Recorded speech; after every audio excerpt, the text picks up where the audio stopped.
सपनों की नगरी मुंबई। हजारों लोगों की तरह बिहार से ये दो लोग भी फिल्मी दुनिया में कुछ बनने के लिए आए हैं। नमस्ते, हम बिहार से आई हाँ। हम म्यूजिक डायरेक्टर बने खातिर आई हाँ और हमरा के पूरा भरोसा बा कि हमके जल्दी ही चांस मिल जाई। तू हमरा पीछे काहे आ रहल बाड़ू? हम अपना जॉब पे जा रहल बानी, तो के का दिक्कत बा? तो जाना तू आगे पहले। बड़ाई चल न गमछा बिछाई हापी पार तोरे पुरवा बहुत राजा सूखी पसेना इतना नीमन जगहिया कहिना गर्मी से राजा हो नहिया हमार जरे। तहार गुरु के कोनो संगीत बंगीत आवेला के ऐसे ही हारमोनियम लेके घूमेला? हाँ आवेला ना।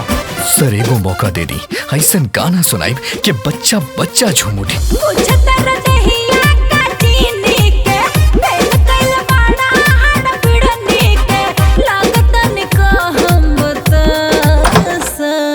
यही कैसे मजाक? तेरा दिखाई नहीं देत हम नहारल बानी। हम तारा के चड्डी में देख लेनी था, तहार इज्जत लूट लेनी का?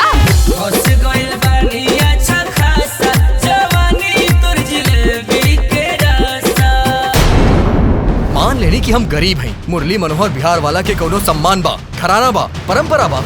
अरे लल्लू, एगो जवान लेकी तारा के लाइन देताड़ी और तारा कुछ समझ में नहीं आवत। कहा समझी?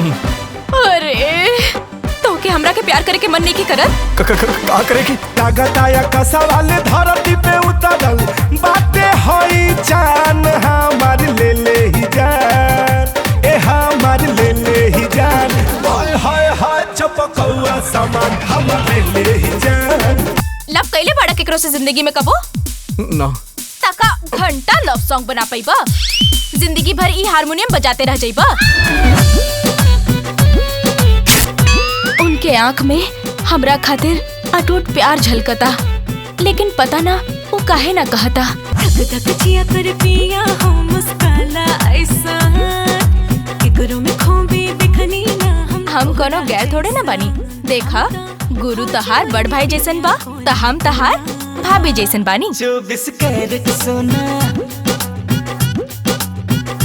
24 कैरेट सोना, तू होता बड़ू हमर सोना। हमार शादी हमरा से पूछले बिना तू लोग कैसे तय कर सकताड़ा? हम ई शादी बिल्कुल ना करब। कैसे ना करबू?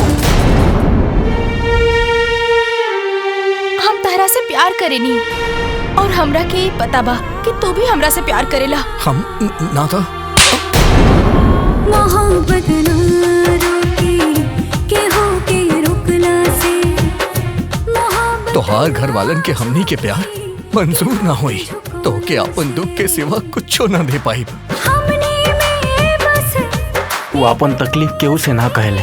जान है। किसी की मांग में सिंदूर भरने से, अग्नि के साथ फेरे लेने से पति पत्नी नहीं हो जाते। लड़का लड़की का दिल मिलना चाहिए, तभी वो पति पत्नी कहलाते हैं।